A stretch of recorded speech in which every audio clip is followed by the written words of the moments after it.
And it is a ministry or an organisation that is about helping churches love your neighbour, love your community.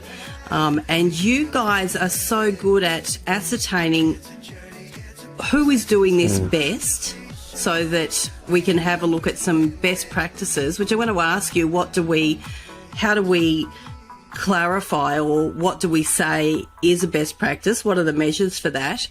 And then it's so helpful because churches can actually have a look at these best practices, and rather than stumbling thinking what's the best thing to do, you've done all the work for the church. So first of all, talk to me about this term best practice, and what do you as an organisation ascertain or tick the box on to clarify with that? Yeah, it's a great question. And as you say, Tina, there's amazing work that's going on around the country in local churches and Christian organisations who are seeking to live out that scripture of better loving our neighbour and helping transform our neighbourhoods.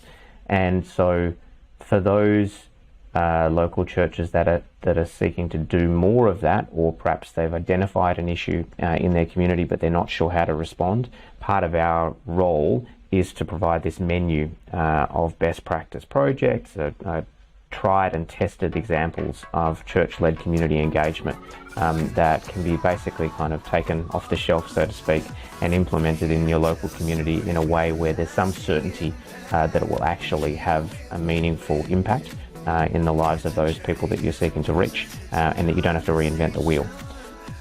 We've got a pretty extensive process for identifying and accrediting projects.